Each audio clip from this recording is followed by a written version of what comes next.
Chegamos ao versículo 7 que diz: Eis que ele vem com as nuvens, e todo olho verá, até mesmo aqueles que o transpassaram, e todos os povos da terra se lamentarão por causa dele. Assim será. Amém. Essa declaração em Apocalipse 1, versículo 7, eis que vem com as nuvens, é uma descrição da volta do Senhor à terra, apresentada em mais detalhes em Apocalipse 19, do versículo 11 em diante. Não se trata, porém, é bom a gente deixar bem claro aqui, que essa referência da volta de Cristo se refere àquela ocasião em que ele virá para tirar a igreja do campo de batalha, para arrebatar o seu povo. Em 1 Tessalonicenses, capítulo 4, 13 ao 18, e 1 Coríntios, capítulo 15, versículos 51 em diante, o apóstolo Paulo está falando desse aspecto do arrebatamento da igreja, onde será visível somente para o povo de Deus. Veja que agora o Senhor diz assim, que todo olho verá. Na primeira vinda, que é para tirar a igreja, só a igreja vai ver e ouvir o toque da última trombeta. Mas agora não. O Senhor está vindo realmente para estabelecer o seu reino milenar. Por isso que diz, todo olho o verá. Em Zacarias capítulo 12, versículo 10, está aí escrito, diz assim: E olharão para mim a quem transpassaram, e o prantearão como quem pranteia por um unigênito, e chorarão amargamente por ele, como se chora pelo primogênito.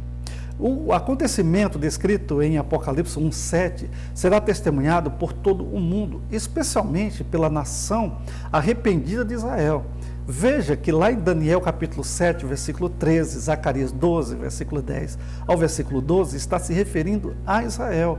Então, esse período agora que é mencionado da vinda de Cristo, está falando daquele aspecto que Jesus Cristo vem, pisará no Monte das Oliveiras e vai estabelecer o seu reino. Portanto, conforme Mateus capítulo 24, versículo 30 e 31, esse retorno será público, não será um retorno secreto, e constituirá o ponto culminante do período da tribulação, que é descrito em Apocalipse, do capítulo 6 até o capítulo 19, que nós vamos estudar mais adiante. É minha convicção pessoal que o próximo evento no cronograma de Deus será o arrebatamento da igreja, quando Cristo voltará nos ares e levará a sua igreja para a glória eterna. Olha, a promessa de Cristo à igreja em Apocalipse 3, versículo 10, versículo 11, indica que a igreja não passará pela tribulação, o que é corroborado ainda por Paulo em 1 Tessalonicenses, capítulo 1, versículo 10, capítulo 5, versículo 9 e versículo 10, depois dá uma conferida lá para tirar essas dúvidas.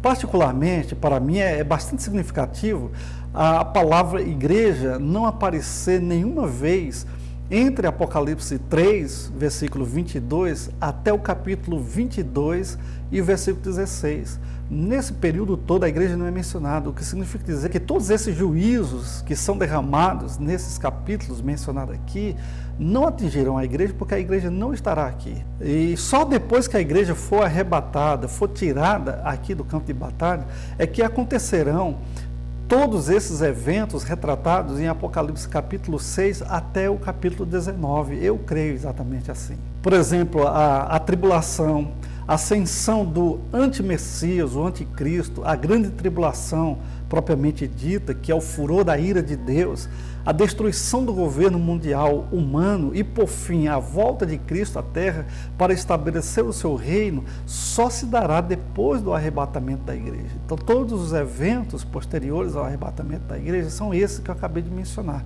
E aí o Senhor vai realmente estabelecer o seu reino milenar para, depois disso, vir fazer novo céu e nova terra após o juízo final. Nós vamos estudar mais adiante. E quanto ao período desses acontecimentos, o profeta Daniel indica que esse período de conturbação mundial durará 7 anos. Daniel capítulo 9, versículo 25 ao versículo 27. Ao longo do livro de Apocalipse, vemos esse tempo mencionado várias vezes, por isso que nós cremos ser literal, 7 anos literal, 3 anos e meio de falsa paz e 3 anos e meio final da chamada grande tribulação, de um sofrimento que nunca houve na face da terra e jamais haverá depois disso. E veja que aí o profeta diz que todos se lamentarão nesse retorno de Cristo. E de fato, o profeta Zacarias, no capítulo 12, versículo 10, diz assim: E olharão para mim a quem transpassaram, e prantearão como quem pranteia por um unigênito, e chorarão amargamente por ele, como se chora pelo primogênito. Então será um período realmente de grande sofrimento na face da terra. E agora chegamos ao versículo 8, quando o Senhor diz para a gente: Eu sou o Alfa e o Ômega, o princípio e o fim. Diz o Senhor, aquele que é, que era e que há de vir, o Todo-Poderoso. Esses títulos são aplicados à pessoa de Cristo Jesus agora e falam da sua eternidade. Veja que foi aplicado em versículos anteriores ao Pai, agora aplicado ao Filho na mesma medida. Ou seja, está falando que Jesus Cristo e o Pai e o Espírito são um em essência, três pessoas, mas apenas uma divindade, apenas um Deus. Nós não adoramos três deuses, nós adoramos apenas um único Deus que se revela em três pessoas, que existe em três pessoas. E no versículo 10, João escreve dizendo: Eu fui arrebatado em espírito no dia do Senhor, e ouvi detrás de mim uma grande voz como de trombeta. Vamos considerar aí o significado da frase o dia do Senhor.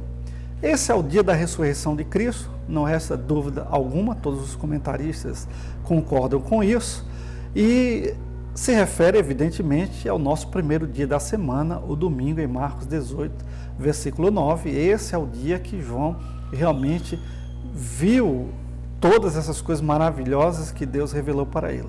É por isso que nós, os cristãos, acostumamos dizer que esse dia é um dia bem especial para a gente, que é o dia em que Jesus Cristo ressuscitou, o dia que Jesus Cristo venceu a morte.